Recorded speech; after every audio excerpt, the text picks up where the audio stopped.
Kisah Sultan Muhammad Al-Fatih Sang Penakluk. Usia 21 tahun mampu taklukkan Konstantinopel.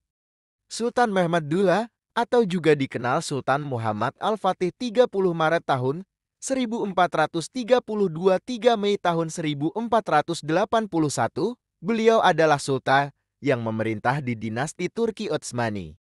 Sosok Sultan Muhammad Al-Fatih dilahirkan di Edirne pada 30 Maret tahun 1423 Masehi, yang mana pada waktu itu Edirne adalah pusat kota pemerintahan dinasti Turki Utsmani.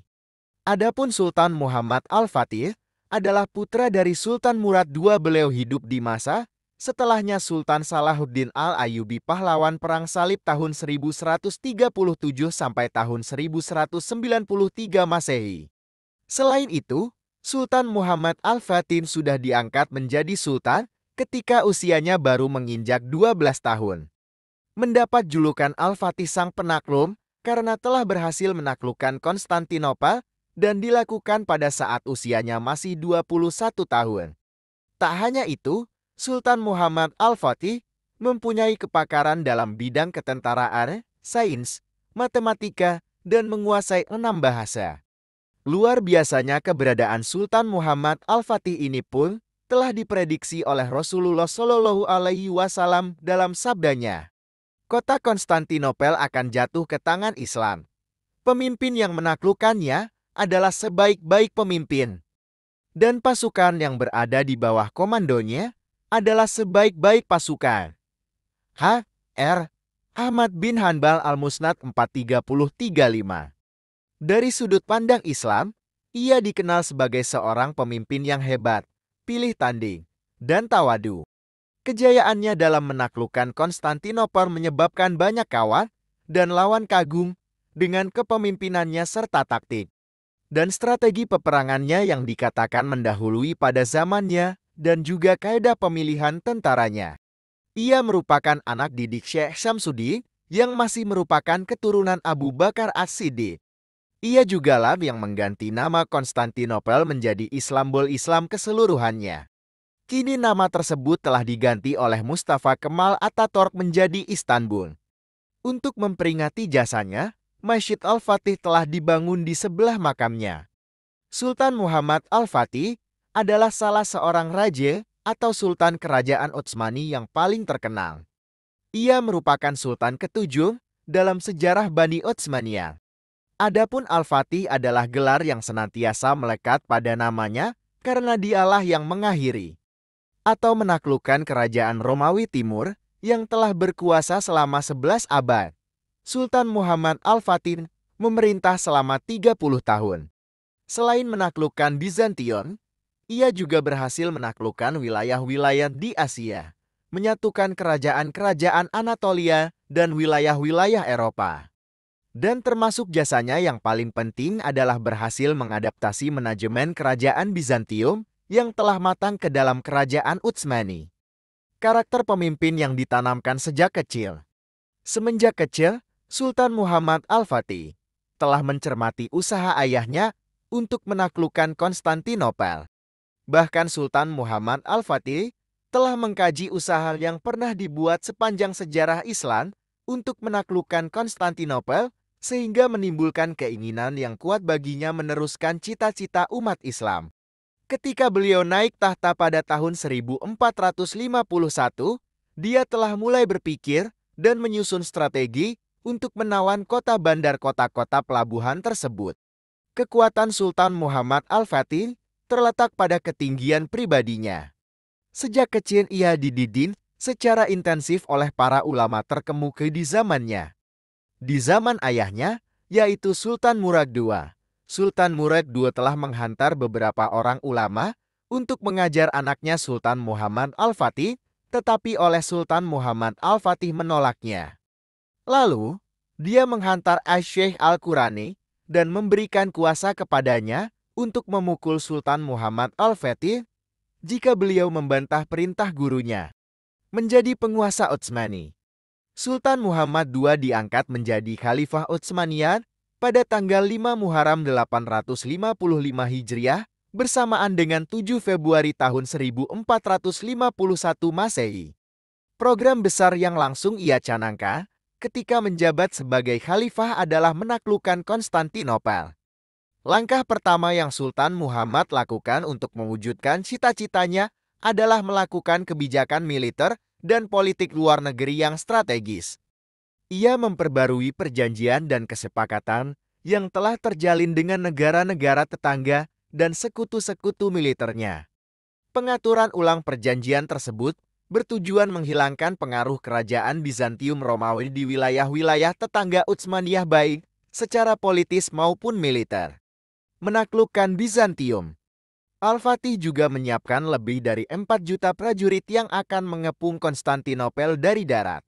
Pada saat mengepung bentang Bizantium, banyak pasukan Utsmani yang gugur karena kuatnya pertahanan bentang tersebut. Pengepungan yang berlangsung tidak kurang dari 50 hari itu benar-benar menguji kesabaran pasukan Utsmani, menguras tenaga, pikiran, dan perbekalan mereka. Pertahanan yang tangguh dari kerajaan besar Romawi ini terlihat sejak mula.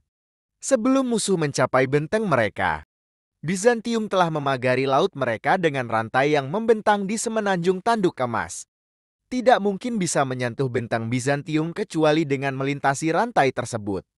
Akhirnya Sultan Muhammad Al-Fatih menemukan ide yang ia anggap merupakan satu-satunya cara agar bisa melewati pagar tersebut.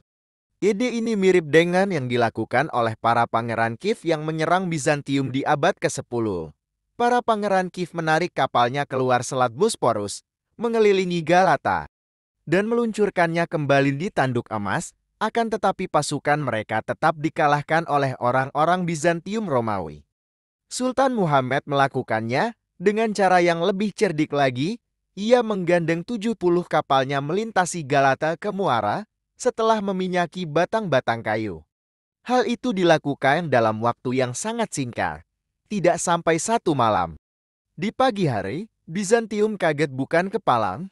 Mereka sama sekali tidak mengira Sultan Muhammad dan pasukannya menyeberangkan kapal-kapal mereka lewat jalur darat.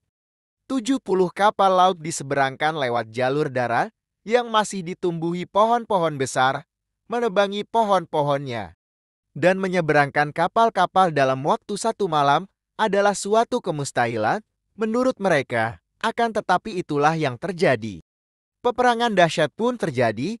Bentan yang tak tersentuh sebagai simbol kekuatan Bizantium itu akhirnya diserang oleh orang-orang yang tidak takut akan kematian. Akhirnya Sultan Muhammad Al-Fatih menemukan ide yang ia anggap merupakan satu-satunya cara agar bisa melewati pagar tersebut. Pada tanggal 20 Jumadil awal 857 bersamaan dengan 29 Mei 1453 meter, Sultan Al-Ghazi Muhammad berhasil memasuki kota Konstantinopel. Sejak saat itulah ia dikenal dengan nama Sultan Muhammad Al-Fatih, penakluk Konstantinopel. Saat memasuki Konstantinopel, Sultan Muhammad Al-Fatih turun dari kudanya lalu sujud sebagai tanda syukur kepada Allah. Setelah itu, ia menuju gereja Hagia Sophia dan memerintahkan menggantinya menjadi masjid. Konstantinopel dijadikan sebagai ibu kota, pusat pemerintah kerajaan Utsmani, dan kota ini diganti namanya menjadi Istanbul yang berarti negeri Islam, lalu akhirnya mengalami perubahan menjadi Istanbul. Setelah itu rentetan penaklukan strategis dilakukan oleh Sultan Muhammad Al-Fatih. Ia membawa pasukannya menaklukkan Balkan, Yunani, Rumania, Albania, Asia Kecil, dan lain-lain. Peradaban yang dibangun pada masanya. Selain terkenal sebagai jenderal perang dan berhasil memperluas kekuasaan Utsmani melebihi sultan-sultan lainnya, Sultan Muhammad Al-Fatih juga dikenal sebagai seorang penyair. Ia memiliki diwan, kumpulan syair yang ia buat sendiri. Adapun Sultan Muhammad Al-Fatih juga membangun lebih dari 300 masjid, 57 sekolah, dan 59 tempat pemandian di berbagai wilayah Utsmani. Peninggalannya yang paling terkenal adalah Masjid Sultan Muhammad Diwa dan Jami Abu Ayyub Al-Ansyari. Wafatnya sang penakluk. Pada bulan Rabiul Awal tahun 886 tahun 1481, Sultan Muhammad Al-Fatih pergi dari Istanbul untuk berjihad, padahal ia sedang dalam kondisi tidak sehat. Di tengah perjalanan sakit yang ia derita kian parah dan semakin berat ia rasakan, dokter pun didatangkan untuk mengobatinya. Namun dokter dan obat tidak lagi bermanfaat bagi sang sultan. Ia pun wafat di tengah pasukannya pada hari Kamis, tanggal 4 Rabiul Awal 886 3 Mei tahun 1481. Saat itu Sultan Muhammad Al-Fatih berusia 52 tahun dan memerintah selama 31 tahun. Ada yang mengatakan wafatnya Sultan Muhammad Al-Fatih karena diracuni oleh dokter pribadinya Yakubu Esya. Wallahu alam. Tidak ada keterangan yang bisa dijadikan sandaran kemana Sultan Muhammad II hendak membawa pasukannya. Ada yang mengatakan beliau hendak menuju Italia untuk menaklukkan Roma. Ada juga yang mengatakan menuju Prancis atau Spanyol.